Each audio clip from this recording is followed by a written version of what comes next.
ओम सहनाववतु सहनौ भुनक्तु सह वीर्यं करवावहै तेजस्विनावधीतमस्तु मा विद्विषावहै।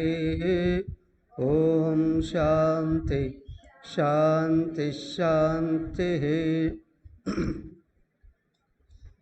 ओम गुरुर्ब्रह्मा गुरुर्विष्णुः गुरुर्देवो महेश्वरः गुरुरेव परं ब्रह्म तस्मै श्री गुरवे नमः। ओम प्रपन्नपारिजाताय स्तोत्रवेत्रैकपाणये ज्ञानमुद्राय कृष्णाय गीतामृतदुहे नमः। ओम सच्चिदानन्दरूपाय विश्वोत्पत्त्यादिहेतवे तापत्रयविनाशाय श्रीकृष्णाय वयं नमः। हरि ओम। श्रीमद्भागवतं तृतीय स्कंदं 12వ అధ్యాయంలోకి వచ్చాం। అధ్యాయం పేరు సృష్టి యొక్క విస్తృతి। సృష్టి విధానము సృష్టి వర్ణన గురించి చెప్పారు। మళ్ళీ సృష్టి అయినా అండి, కానీ ఇక్కడ కొంచెం కొత్తగా కనిపిస్తుంది। జనరల్గా శాస్త్రంలో పునరుక్తి దోషము అంటారు, చెప్పిందే మళ్ళీ చెప్పడం। కానీ చెప్పిందే చెప్పినట్టు ఉన్నా కానీ దాంట్లో ఏదో విశేషం ఉంటుంది, లేదా లోతైన విషయం ఉంటుంది, లేదా ఇంకొక రకంగా వర్ణించడం జరుగుతుంది। అదే జరిగింది ఇక్కడ। చాలా బాగుంటుంది చూడండి। నేను కూడా అనుకున్నా సృష్టి కదా, ఇంతకుముందు చెప్పారు కదా, కాదు కాదు కాదు। చూడండి, మైత్రేయ ఉవాచ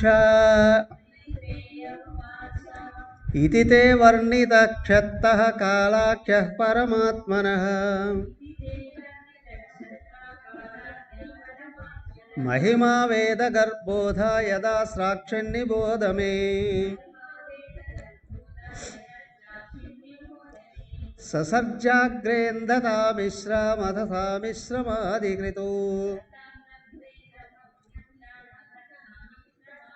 महामोहञ्च मोहञ्च तमश्चाज्ञानवृत्तयः दृष्ट्वा पापीयसीं सृष्टिं नात्मानं बह्वमन्यता भगवद्ज्ञानपूतेन मनसान्यास्ततो सृजतो सनकञ्च सनन्दञ्च सनातनमथात्मभू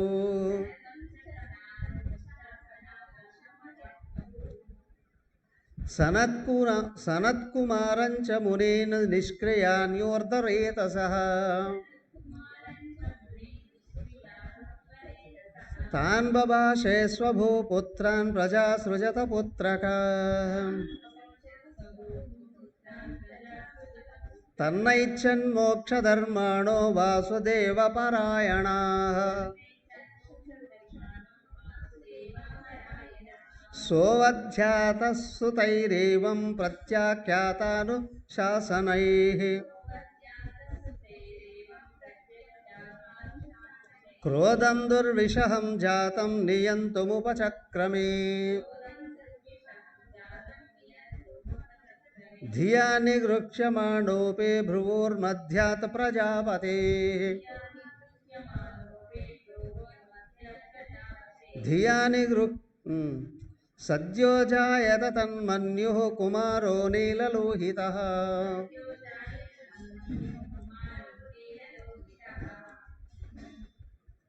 బయటకు వినిపిస్తుందా? బయటకు వినిపిస్తుందా? చూడండి ఒకసారి.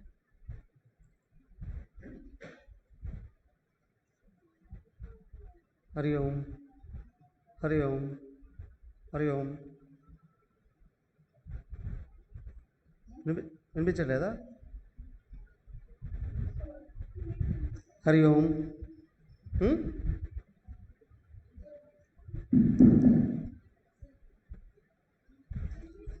సరే, హరి ఓం. సృష్టి విధానంలో కొత్త విషయం అంటే అసలైన విషయం ఏంటి అంటే అసలు సృష్టి టోటల్గా ఎట్లా వ్యక్తమైంది అదంతా చెప్తూ ఉన్నారు ఇక్కడ.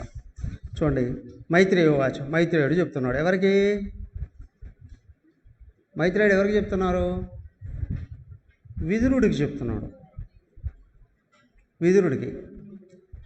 ఇదితే వర్ణిత క్షత్త విదురుడు కాలాఖ్య పరమాత్మన మహిమా వేదగర్భోద యథా సాక్షినిబోధమే.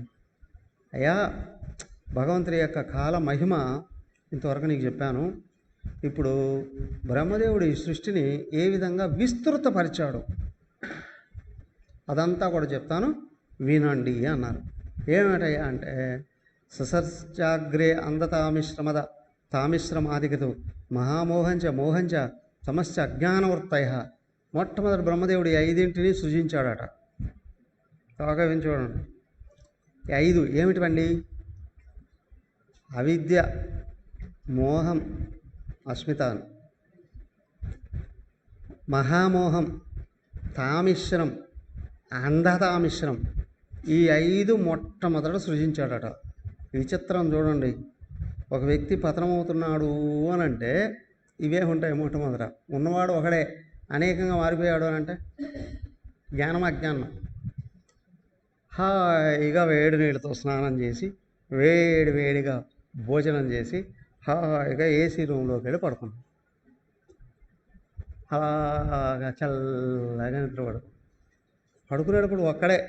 అఫ్కోర్స్ మాలాంటి సన్యాసం బ్రహ్మచారం, లేకపోతే ఇంకా పెళ్ళి కాలేదు, లేదా భార్య వాళ్ళందరూ బయట ఉన్నారు, వేరే రూమ్లో ఉన్నారు, ఒక్కడే పడుకున్నాడు. అలా పడుకున్నాడు. పెద్ద కళ వచ్చేసి పడుకున్నప్పుడు ఒకడే లోపల తాళం వేసేసి పడుకున్నాడు, గడిపెట్టేసి పడుకున్నాడు. కానీ కళ వచ్చింది. కళ పెద్ద ప్రపంచం, అతి విచిత్రమైన విషయాలన్నీ వచ్చేసి చాలాసేపు అలాగా గడిచింది. సడన్గా లేసుకొచ్చున్నాడు. చూస్తే ఏమీ లేదు. అరే, ఇంతవరకు కనిపించినటువంటి నిజమా అబద్ధమా? అసత్యమైతే ఎందుకు కనిపిస్తాయి? నిజమైతే ఎందుకు లేవు? ఇప్పుడు దాన్నే మిథ్య అన్నారు. నీకు స్పష్టంగా కనిపించినప్పటికీ కూడా నిజానికి లేవు అంటే అవి మిథ్య అండి. ఎందుకు కనిపించాయి అంటే అజ్ఞానం వల్ల కనిపించాయి. అజ్ఞానం అని అంటే నువ్వు మేల్కోలేవు కాబట్టి, మెలకువలో లేవు కాబట్టి. మరి ఇప్పుడు ఈ ప్రపంచం కనిపిస్తుంది కదా, ఇది మేల్కో ఉన్నాను కదా, మరి ఇది ఎందుకు కనిపిస్తుంది? మేల్కో ఉన్నానని అనుకుంటున్నావు. కలగనే కూడా కళ్ళలో కూడా మేల్కో ఉన్నాను అనుకుంటాడా? నిద్రపోతున్నాను అనుకుంటాడా? మేల్కొన్నానని అనుకుంటాడుగా. అలాగే ఇక్కడ కూడా మేల్కో ఉన్నాను అని అనుకుంటున్నావు, కానీ నిజ విషయంలో నువ్వు నిద్రపోతున్నావు, తత్వం విషయంలో నిద్రపోతూ ఉన్నావు. అందుకే దాన్ని మొట్టమొదటిది అవిద్య అండి. అజ్ఞానము తనను తను మరపించేటట్టు చేసేది, మరచిపోయేటట్టు చేసేది. రెండోది ఏంటండి? అస్మిత, మోహము అని. ఏం కనిపిస్తుంది నీకు కళ్ళలో? నిరంతరం తలుచుకున్నావో దానికి కనిపిస్తుంది. అవునా? ఇష్టమో అయిష్టమో, ఇష్టమైన దాన్ని తలుచుకుంటామా, అయిష్టమైన దాన్ని తలుచుకుంటామా? ఏం తలుచుకుంటారు? అయిష్టం కూడా పెచ్చు పెరిగిందంటే ద్వేషంగా మారుతుంది, నిరంతరం వద్దన్న గుర్తొస్తుంది. అవునా? వద్దన్న గుర్తొస్తుంది కదా. కాబట్టి ఇష్టమా ఇష్టం కాదండి, దేని గురించి నిరంతరం తలుచుకుంటాం అదే కనిపిస్తుందండి. దాన్నే మోహం అన్నారు. రెండోది మోహం అండి అన్నారు కదా. మూడవది ఏంటండి? అయ్యా మహామోహం అంట. ఇష్టమే కోరిక, అక్కడ మోహం. ఊహించుకొని ఊహించుకొని ఊహించుకొని తలుచుకోవడం. వాడెవడో సూసైడ్ చేసుకోబోయాడట, పోలీసులు పట్టుకున్నారు, తీసుకెళ్ళారు జడ్జి గారి దగ్గర, కేసు పెట్టి తీసుకెళ్ళాడు. సూసైడ్ చేసుకోబోయాడండి. ఆయన విచారణ చేస్తున్నాడు, ఎందుకు రా సూసైడ్ చేసుకున్నావు? నేను ఒక అమ్మాయిని ప్రేమించానండి, ఆ అమ్మాయి పెళ్ళి ఒప్పుకోలేదండి. ఎవరా అమ్మాయి? పట్టుకోరండి. పట్టుకొని చూశారు, ఆ అమ్మాయికి చదువు అసలు రాదు. పోతే పోనీలే సంస్కారం ఉందా అనుకుంటే నోరు తెరిస్తే పండబోతు, కాను మెల్ల ఉంది, రంగు కూడా లేదు, అందం కూడా లేదు, సంస్కారం కూడా లేదు. ఇట్లాంటి అమ్మాయిని ఎందుకురా నువ్వు ప్రేమించావు? ఇదిగో ప్రేమిస్తే ప్రేమించావు, కానీ అమ్మాయి ఒప్పుకోవట్లేదు, ఇప్పుడు ఇష్టపడట్లేదు. ఆ అమ్మాయికి ఇంకెవరో ఇష్టం ఉన్నా, నువ్వు అమ్మాయిని మర్చిపోరా, మంచి అమ్మాయిని తీసుకొచ్చేస్తాము అని అన్నారు. కాదు అమ్మాయి కాదు. ఏం బాగుందిరా అమ్మాయి అన్నాడు జడ్జి. జడ్జి గారు, నా కళ్ళతో చూడండి ఆ అమ్మాయి ఎంత అర్థంగా ఉందో. ఉన్నది ఉన్నట్లు అందరికీ కనిపిస్తుంది, కానీ ఎవడు అధికంగా ఇష్టపడుతున్నాడో వాడికి ఎక్కువగా వాడు ఊహలు చేసుకున్నాడు, అదే మోహం. వాడు లోపల ఊహించుకుని ఊహించుకుని ఊహించుకొని పెట్టుకున్నాడు, వాడికి అందుకు ఆ విధంగా కనిపిస్తుందండి. నీ ఊహలు ఏ విధంగా ఉంటే, ద్వేషపూరితంగా ఉంటే శత్రుత్వంతోనూ, మోహపూరితంగా ఉంటే అత్యంత ప్రియంగానూ కనిపిస్తుంది విషయం, అంతే. సో కాబట్టి ఇక్కడ అది మోహం. తర్వాత రాగం అండి, అతుక్కపోయేదా, లేకపోతే ఉండలేనండి, దీని మహామోహం అండి. తామిశ్రం అన్నారు. ఇంకోటి ఏంటి?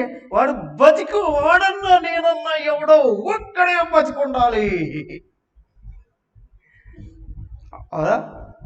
వాడో నేను ఎక్కడో ఎవడో ఒక్కడే ఉండాలి. కర్ణుడు అన్నాడు, ఆ తల్లి వెళ్ళింది దగ్గరికి, అరే బాబు మీ ఇద్దరు నా కొడుకులేరా, కొట్టుకోకుండా రాని, ఇదిగో నీ మీద ప్రమాణం చేసి చెప్తున్నా, ఈ భూమి మీద వాడో నేను ఎవడో ఒకడే ఉండాలి. దానే ద్వేషము అన్నారు. నిత్యం నిరంతరం పుడిచినట్టు, చంపినట్టు, రాయితో పగలగొట్టినట్టు ద్వేషం ఉంటే రావు ఆలోచనలు, వస్తాయి. దాన్నే తామిశ్రం అండి అన్నారు. తర్వాత ఇంకొకటి అంటే అంధతామిశ్రం అట, దీన్ని అభినివేశము అని కూడా అన్నారు. దేహాత్మభావం అండి అని. వీటికి అన్నిటికీ మూలం ఏంటయ్యా అంటే, ఇదిగో నేను ఈ దేహం అని అనుకోవడం వల్లనే నువ్వు అన్ని రకాలుగా వ్యతిరేకంగా భావించుకుంటున్నావు. అందరికి వినిపిస్తుందిగా? వినిపిస్తుందా బాగా?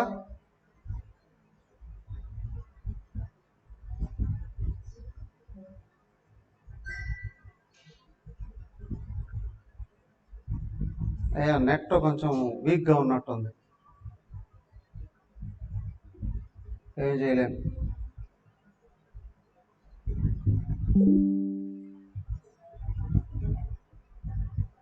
ఫ్రీజ్ అయిపోయాను. వినిపిస్తుందా వరలక్ష్మి గారు?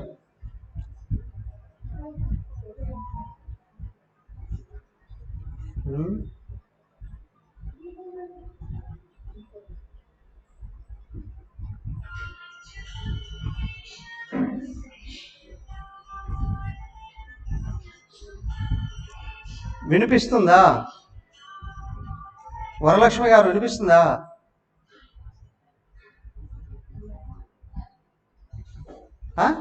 వినిపిస్తుందా?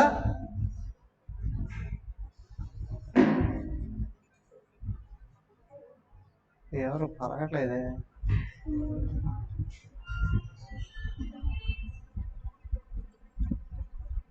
హరి ఓం. హరి ఓం.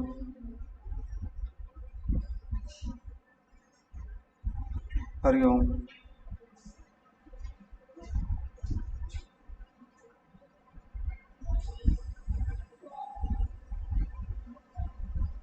హరి ఓం.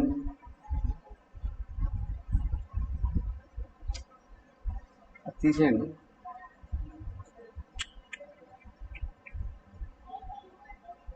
హరి ఓం.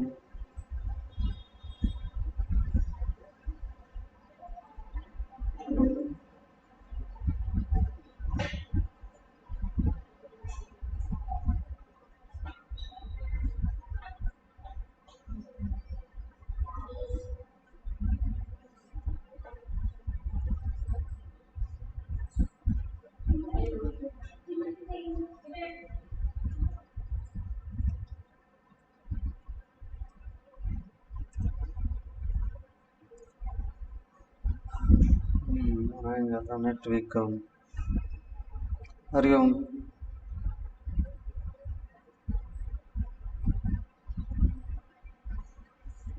సరే చెప్పుకుంటూ పోదాం.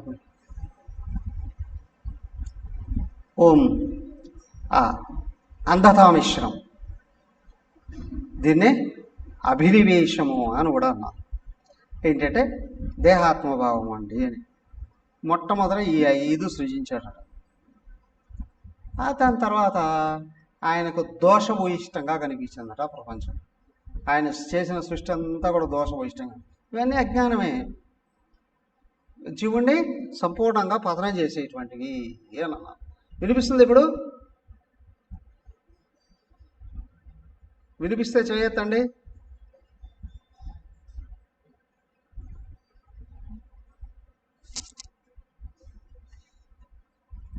ఏంట్రా బాబు.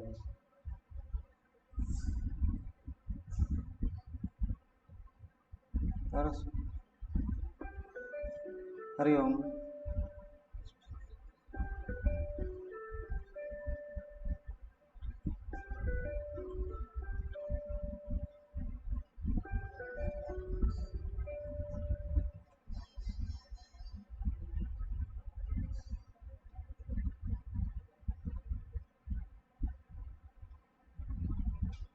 హరి ఓం.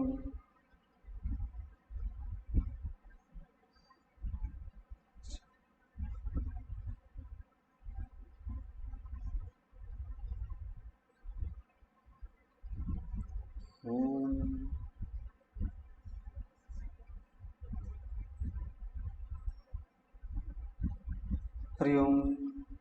హరి ఓం.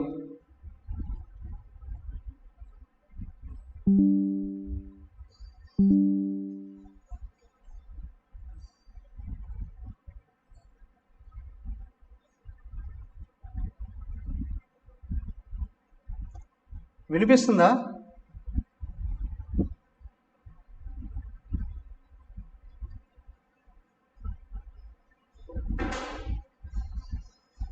దేవుడా,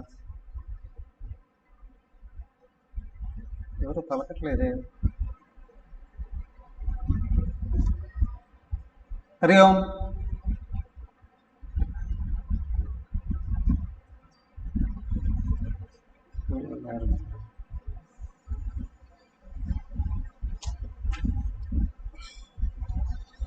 అయిన తర్వాత ఆయన ఏం చేశాడు అంటే అసంతృప్తికి లోనయ్యాడట. తర్వాత ఏం చేశాడు, మళ్ళీ ఇలాగ ఆలోచన చేశాడట. కానీ సృష్టిని ఇంకా చేయాల్సిన అవసరం ఉంది అని అనుకొని ఆయన మొదలుపెట్టాడు. ఏం చేశాడు, వరుసగా సనకంచ సనందంచ సనాతనం అదాత్మభూహు సనత్కుమారంచ మునీన్ నిష్క్రియాను ఊర్ధ్వరై సహా. ఇదిగో వీళ్ళ నలుగురిని సృజించాడు. ఎవరు? సనక సనందన సనత్కుమార స్వాతులు అనేటువంటి వాళ్ళని నలుగురిని సృజించారు. వాళ్ళు ఏమయ్యారు, వాళ్ళతో అన్నాడట, అయ్యా వెళ్ళండి పోయి సృష్టి చేయిపోండి అని అన్నారు. వాళ్ళు సస్సే మీరా అన్నారు. ఏమయ్యా మాకు వద్దయ్యా సృష్టి. ఎందుకు అంటే వాళ్ళ దృష్టి, వాళ్ళకు పూర్ణ జ్ఞానం వచ్చింది. కూర్చోబెట్టాడు, వాళ్ళని సృజించాడు, వాళ్ళకు పూర్తిగా జ్ఞానాన్ని బోధించాడు. బోధించిన తర్వాత సృష్టి చేయమంటే జ్ఞానం ఉన్నవాడు సంసారంలో పడతాడా? అజ్ఞానంలో పడడు. ఇంతకు ముందు చెప్పారే లక్షణాలు. వాళ్ళ వాళ్ళకేమో జ్ఞానం ఇచ్చాడట. జ్ఞానం ఇచ్చి మీరు వెళ్ళి సృష్టి చేయండి అని అన్నారట. కానీ వాళ్ళ దృష్టి అంతా నివృత్తిలోకి వెళ్ళిపోయింది, పూర్ణ జ్ఞానంలోకి వెళ్ళిపోయింది. అప్పుడప్పుడే కడుపు నిండా పంచభక్ష పరమాన్నాలు భుజించి, అవును, చక్కగా అదేది కిళ్ళి కూడా వేసుకొని హాయిగా నవ్వులుతూ అలాగా బయటకు వచ్చేటట్టు వాడికి వాడేవాడు చద్దన్నం తీసుకుని వచ్చి ఎదురుగా పెట్టి తింటారా అన్నాడట. తింటాడా? వాసన కూడా చూడడు. అవునా? ఎందుకు అంటే వాడు ఆల్రెడీ కడుపు నిండుంది, మంచి రుచికరమైన భోజనం చేశాడు. అలాగే పరిపూర్ణమైన తృప్తిలో ఉన్నటువంటి వాడికి బాహ్య ప్రపంచం ఎందు విషయాల ఎందు కోరిక కలుగుతుందా? అవకాశం లేదు, ఇంకా కలగదు. అలాగే వీళ్ళు పూర్తిగా ఆత్మజ్ఞానంలో స్థిరపడిపోయి ఉన్నారు, పరిపూర్ణమైన ఆనందంలో ఉన్నారు. ఉన్నదంతా పరమాత్మ ఒకటే, కనిపించే సృష్టి అంతా కూడా కేవలం భ్రమేనే. వాళ్ళకి వేలు వేలు సృష్టి చేయాలంటే ఉపవయ తెలిస్తే శివుడు సంసారంలో పడతాడు. మాకు వద్దునే సార్. ఆయనకు కోపం వచ్చేసిందట. సహా అవధ్యాత సుతైరేవం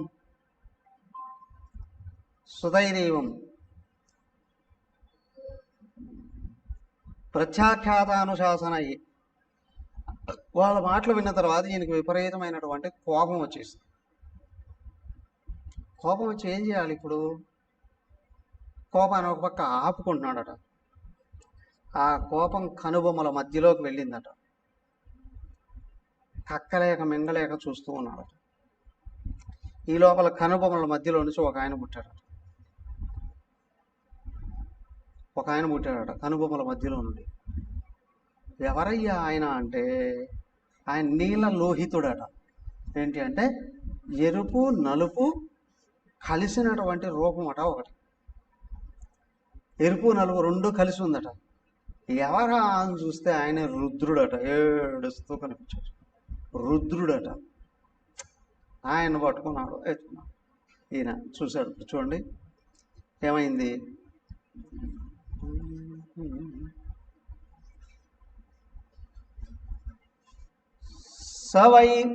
సవైరురోధ దేవానాం పూర్వజో భగవాన్ భవః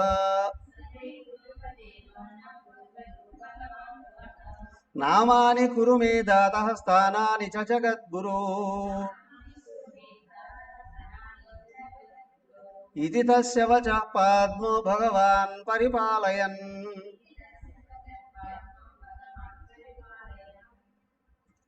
అభ్యదాద్భద్రయా వాచా మారోదేస్తర్కోమితే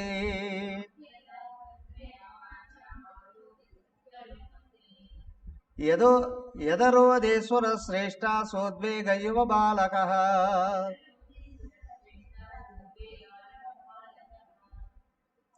తతస్త్వాం అభిదాస్యంతి నామ్నా రుద్ర ఇతి ప్రజాః.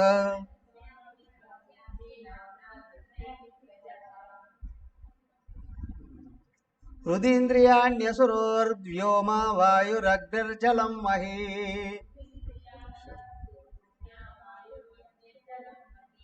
సూర్యశ్చంద్రస్తపశ్చైవ స్థానాన్యగ్రే కృతాని మే.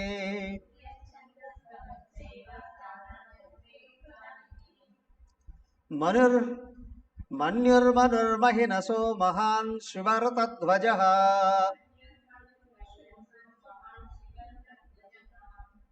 ఉగ్రలేతా భవః కాలో వామదేవో ధృతౌ రథః. ధీర్వృత్తిర్షునో మాచా నియుత్సర్పిరలాంబికాః. ఇరావతి సుధారేక్షో రుద్రాణ్యో రుద్రతే స్త్రియః. సవై రురోధ దేవానాం పూర్వజో భగవాన్ భవః. దేవతలకు అందరికంటే కూడా ముందు పుట్టినటువంటి వాడు ఈయన ఏడుస్తూ ఉన్నాడట. నామాని కురుమే దాత స్థానాన్ని జగద్గురు. అందుకే ఆయన ఏమన్నాడు? రుద్రుడు అని పేరు పెట్టాడు. ఏడుస్తున్నాడు కాబట్టి రుద్రుడు అని. జనరల్గా చూడండి, మగవాళ్ళు ఏడ్చారు అంటే అందరూ అవమానపరుస్తారు. అవునా? చెయ్యి నువ్వు మగాడువేనా అంటారు ఏడిస్తే. ఆడవాళ్ళు ఏడుస్తున్నారు అనుకోండి, ఏమంటారు? ఇప్పుడు వినిపిస్తుందా?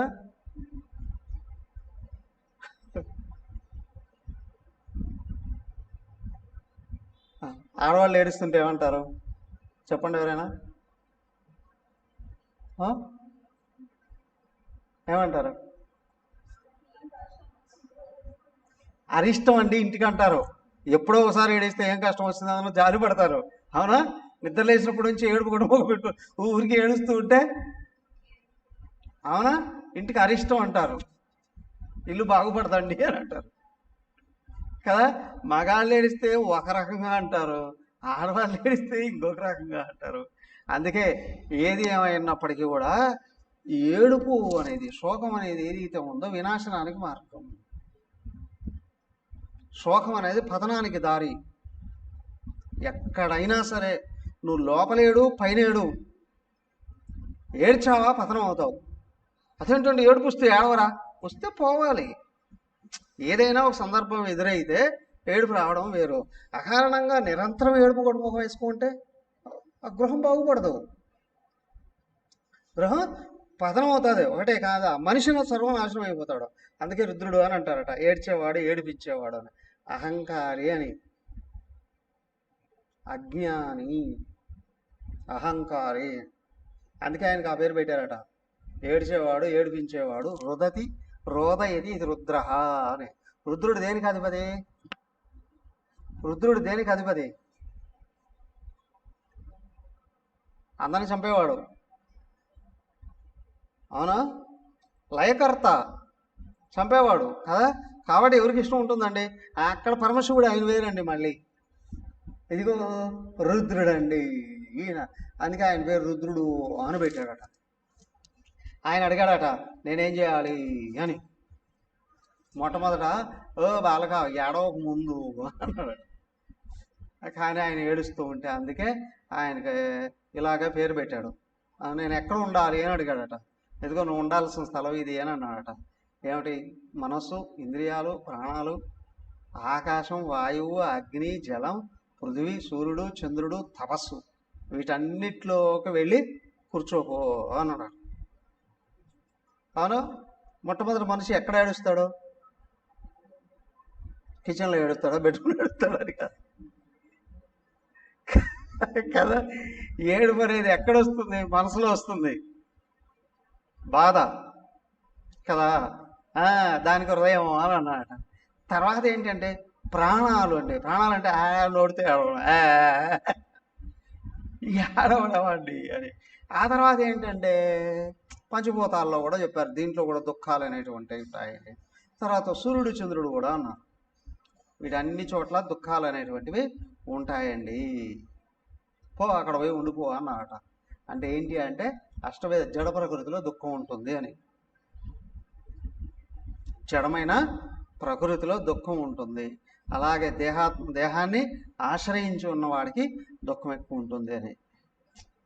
ఈ దేహం నేను అనే భావం బలంగా ఉంది అని అంటే, నేను గొప్ప అనుకుంటే ఇతరులను ఏడిపిస్తాడు, అవునా? రెండోది, నన్ను ఎవరు పట్టించుకోవట్లేదు అనుకున్నా ఏడుస్తాడు, నన్ను ఎవరు లెక్క చేయట్లేదు అని. లేదా చుట్టుపక్కల వాళ్ళు కొంచెం అనుకోగా అంటే అందరినీ ఏడిపిస్తూ చంపుతూ ఉంటాడు.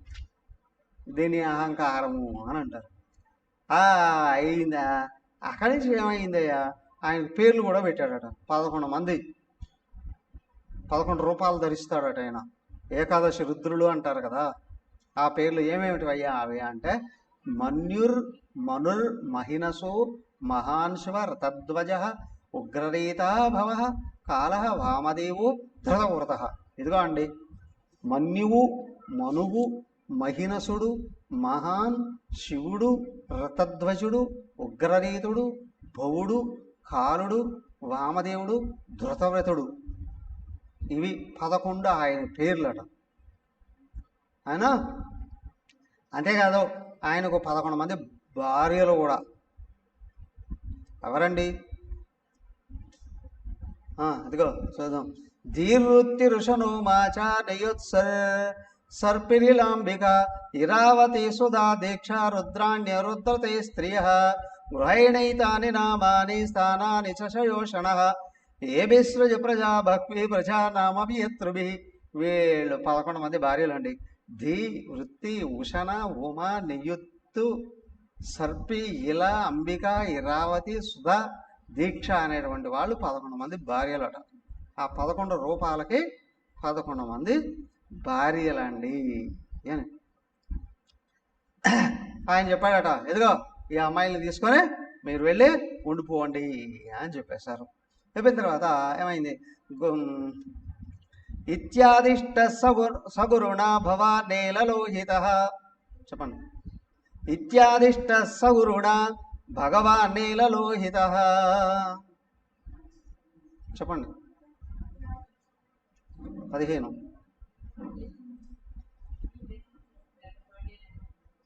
Two minutes. కూర్చో 2 నిమిషాలు.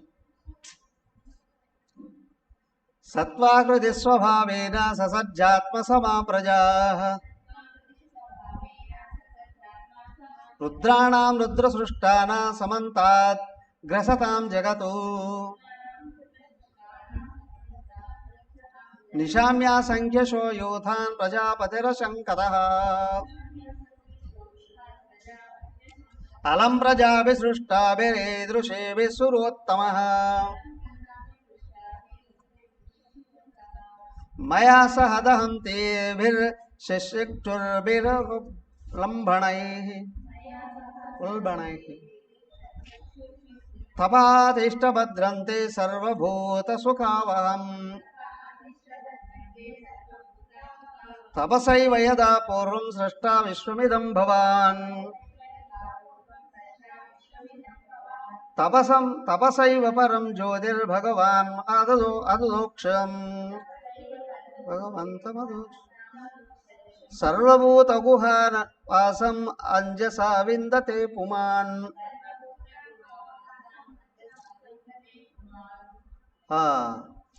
అప్పుడు ఏమైంది? ఆ రుద్రుడికి చెప్పాడు, పో సృష్టి చేయపో అని. ఆయన బోల్డ్ అంతమంది ఆయన రూపంలో ఉన్న వాళ్ళని సృష్టి చేశాడట. బోల్డ్ అంతమందిని సృష్టి చేశాడు. అయిన తర్వాత ఆయనే వాళ్ళందరినీ మళ్ళీ తినడం మొదలుపెట్టాడు. అంటే సృష్టి చేశాడు, చంపేస్తున్నాడు అని అంటారు కదా. పుట్టినవాడు చచ్చిపోతూ ఉంటే జనరల్గా ఒక 50 ఏళ్ల క్రితం వెళ్ళి చూస్తే, 25-30 ఏళ్ళు చూస్తే ప్రతి ఇంట్లోనూ 20 మంది 30 మంది పిల్లలు పుట్టేవాళ్ళు, కానీ 2-3 బతికేవాళ్ళు. ఏంటండి ఇప్పటిలాగా వైద్యం లేదు కదా. వైద్యం లేకపోవడం వల్ల పుట్టినట్టు చిన్న జబ్బులు వచ్చినా చనిపోయేవాళ్ళండి. అలాగే ఏమైందో ఏమో, ఈయన చేసిన సృష్టిలో వాళ్ళందరినీ ఈయన తినేశాడట.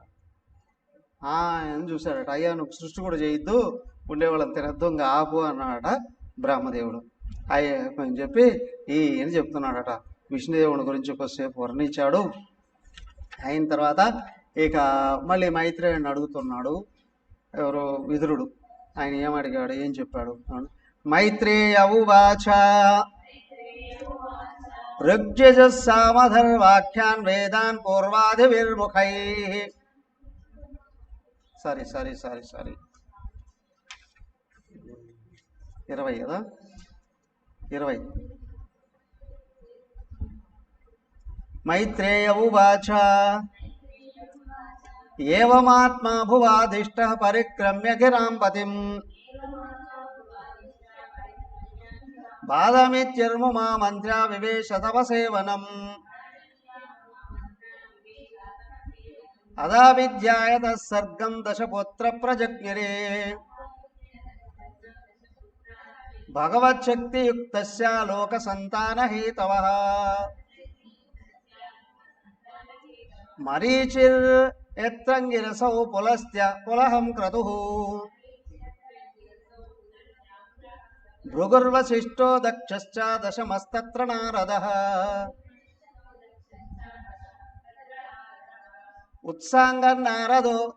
ఉత్సంగాన్నారదో జజ్ఞే దక్షోంగుష్టాత్ స్వయంభువః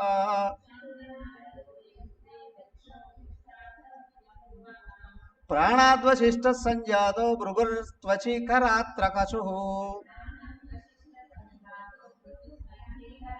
పులహో నాభితో జజ్ఞే పులస్త్య కర్ణయోర్ఋషిః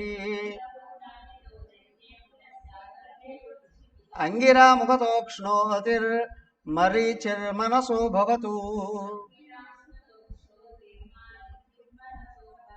తర్వాత బ్రహ్మదేవుడు ఏం చేశాడు, మళ్ళీ ఆయన విష్ణుదేవుడి గురించి ప్రార్థించాడట. ప్రార్థించి ఆయన అది తీసుకొని ఏం చేశాడు, మళ్ళీ సృష్టి చేయడం మొదలుపెట్టారట. మొదలుపెట్టి ఏంటి, 10 మందిని సృజించాడండి. ఎవరు వాళ్ళు, ఋషులు అండి. 10 మంది ఋషులు. మరీచి, అవునా, అత్రి, అంగిరసో, పులస్త్య, పులహ. ఎదుగో వీళ్ళందరూ అండి. మరీచి, అత్రి, అంగిరసుడు, పులస్త్యుడు, పులహుడు, క్రతువు, భృగువు, వశిష్ఠుడు, దక్షుడు, నారదుడు. ఈ 10 మందిని మొట్టమొదట సృజించాడు. 10 మంది సృజించాడట. వీళ్ళల్లో దాదాపు ఋషులు, వీళ్ళు ప్రజాపతులు అని కూడా. అవును, వీళ్ళని సృజించాడట.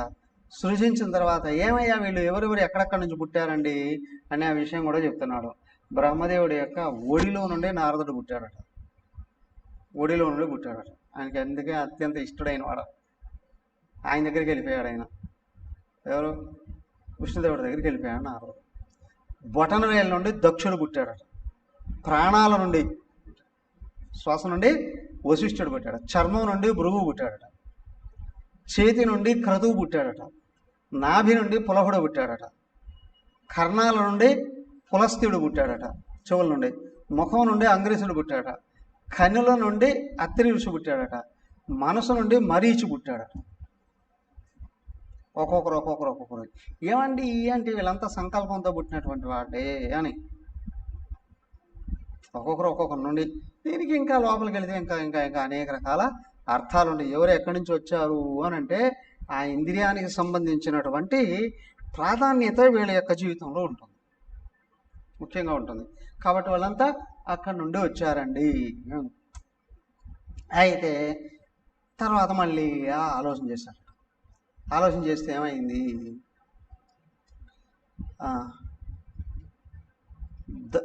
24 కదా చదివింది, 25 చదివామా, 4 చదివాం. ఓకే, 2 శ్లోకాలు చూడండి. ధర్మస్థన దక్షిణో యత్ర నారాయణ స్వయం అధర్మ పృష్ఠతో యస్మాత్ మృత్యుర్లోక భయంకర హృది కామో బ్రువ క్రోధో లోభశ్చాధరదచ్చతాత్ అస్యావ్యాక్సిందవో మేఢ్రా నిర్వృతిపాయోరఘాశ్రయః ఛాయయా కర్ధమో జజ్ఞే దేవహూత్యాపతి ప్రభుః మనసో దేహ సచ్ఛేదం జజ్ఞే విశ్వకృతో జగతు వాచం దుహితరం తన్వీం స్వయం భుర్హరతీం మనః అకామాం చకమే క్షత్తః సకామ ఇతి న శ్రుతం తమధర్మే కృతమతిం విలోక్య పితరం సుతాః మరీచి ముఖ్యా మునయో విశ్రంభాత్ ప్రత్యబోధయన.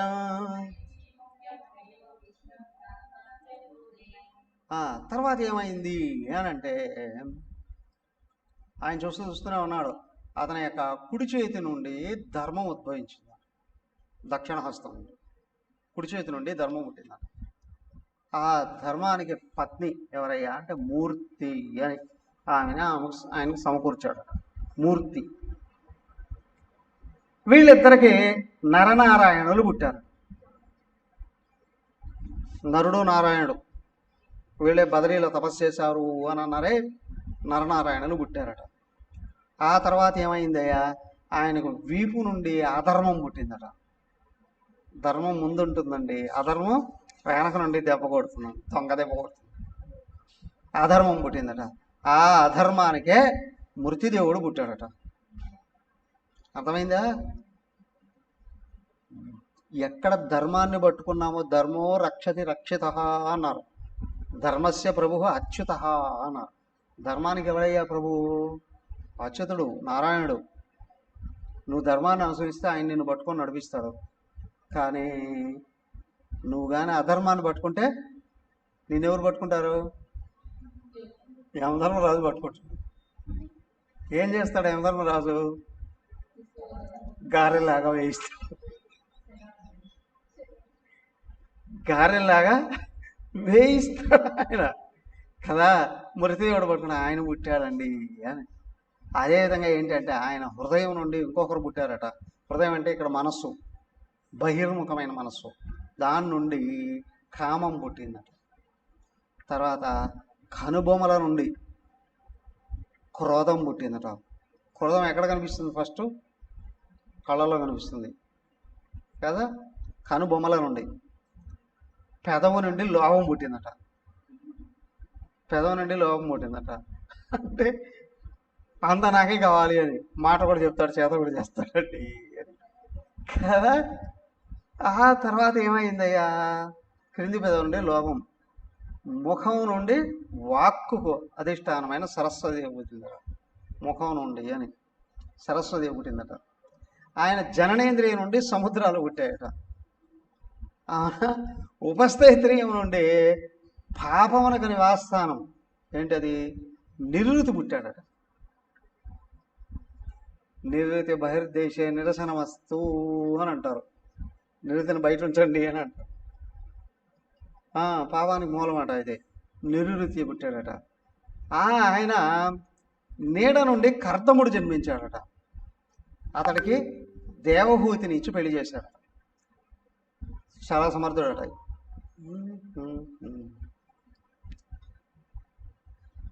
మనసు నుండి మొత్తం కనిపించే ప్రపంచం అంతా కూడా పుట్టిందట. అంతేకాదండి, ఆయన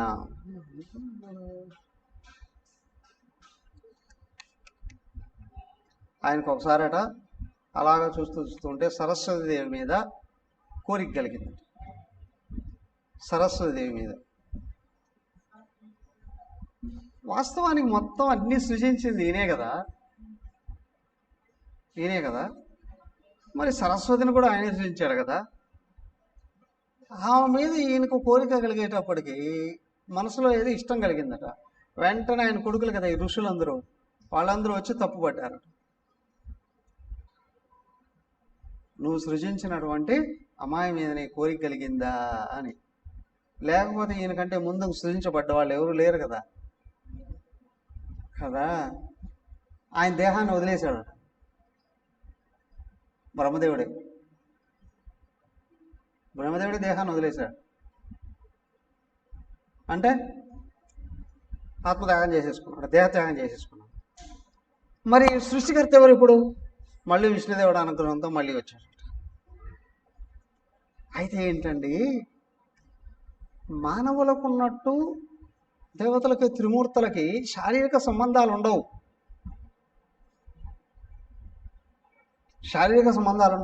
కాబట్టి వాళ్ళ విషయాల్లో ఏమవుతుందంటే మాయాశక్తే, అంటే ఒకవైపు పురుషుడుగా ఇంకొక వైపు స్త్రీగా కూడా వ్యక్తమవుతుంది రూపాలతో.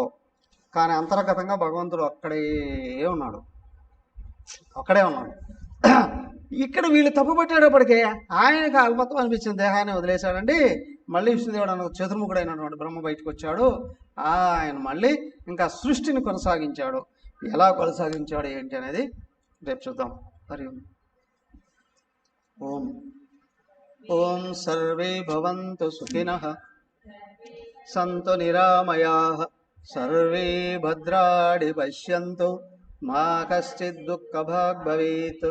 ఓం శాంతి శాంతి శాంతి. హరి ఓం. శ్రీ గురుభ్యో నమః. హరి ఓం.